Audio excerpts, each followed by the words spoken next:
मेरे प्यारे बच्चों, मैं आप CS कोचिंग क्लासेस से आज कक्षा 11 का मैथ पढ़ाने जा रहा हूं।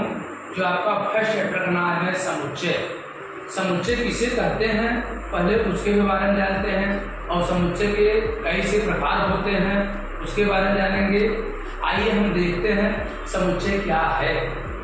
ये देखिए आप, समुच्चय क्या है। समुच्चय को इंग्लिश में सेट कहा जाता है। समुच्चय की परिभाषा यह है, समुच्चय किसे कहते हैं। समुच्चय विभिन्न वस्तुओं का एक संग्रह होता है जो एक समूह बनाते हैं। एक समुच्चय में वस्तुओं का कोई भी समूह हो सकता है, चाहे वह संख्याओं का समूह हो, सप्ताह के दिन हो, वाहनों के प्रकार हो, ये सब क्या कहते हैं समुच्चय। समुच्चय को बड़े अक्षर में लिखा जाता है, कैपिटल। जैसे आपका एग्जांपल कर सकते हैं ए बराबर, इसको समुच्चय को हर समय मझले कोष्ठक के अंदर लिखा जाता है।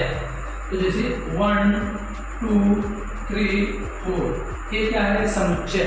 सप्ताह के दिनों का नाम इसमें जैसे आप लिख सकते हैं बी बराबर, इसे आप लिख सकते हैं सोमवार, मंगलवार। ऐसे आप समुच्चय को दर्शाया जाता है। इसी को बोलते हैं क्या समुच्चय।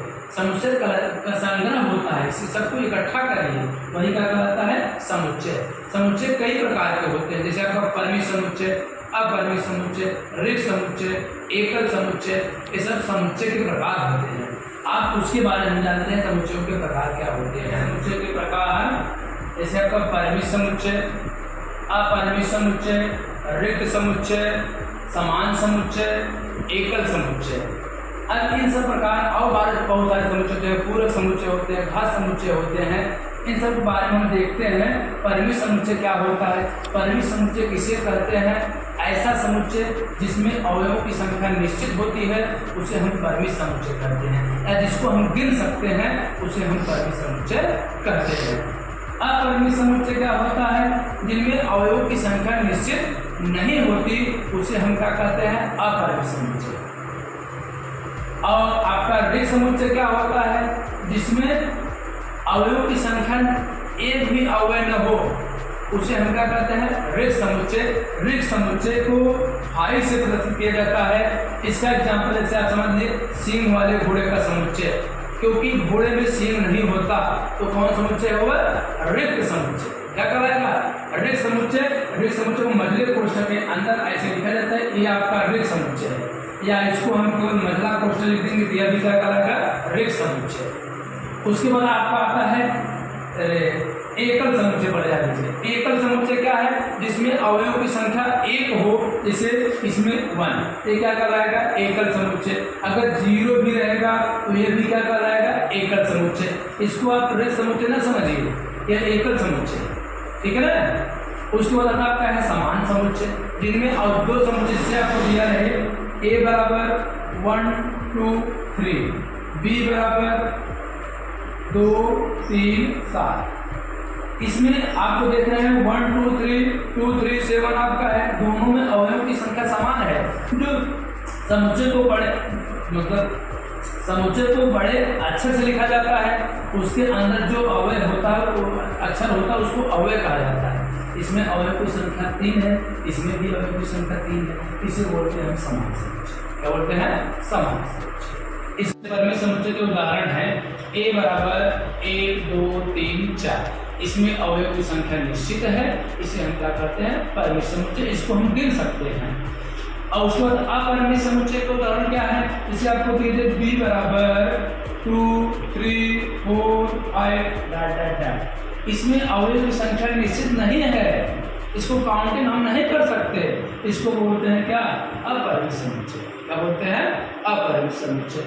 और ऋण समुच्चय का एग्जाम्पल जैसे आपका है सी बराबर एक, मझले कोष्ठक के अंदर आपका कुछ नहीं है, उसको बोलते हैं ऋण समुच्चय। या आपका मझले कोष्ठक के अंदर आ सकता है 5, क्योंकि ऋण समुच्चय को 5 से प्रदर्शित करते हैं।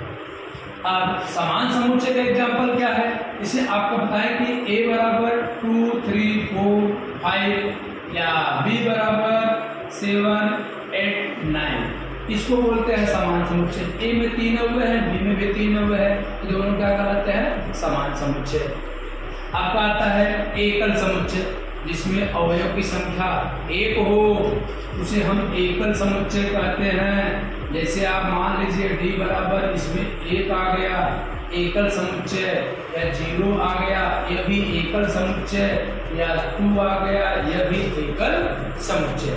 चलिए देखते हैं समुच्चय लिखने की 2 विधियां हैं। आपको समुच्चय कैसे लिखा जाता है उसके बारे में जानते हैं। समुच्चय लिखने की 2 विधियां, पहला विधि आपका है सारणी या रोस्टर विधि, सारणी या रोस्टर विधि, और दूसरा विधि है गुण या समुच्चय निर्माण विधि।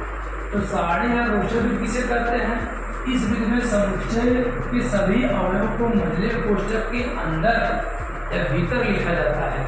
ये मझला कोष्ठक के अंदर अल्प विदेशिया विधियां है 1 2 3, अल्प विराम चिन्ह लगाते हैं। इस मझले कोष्ठक के अंदर अल्प विराम चिन्ह लगाकर अवयव को प्रकट करते हैं, तो उसको बोलते हैं सारणी या रोस्टर विधि।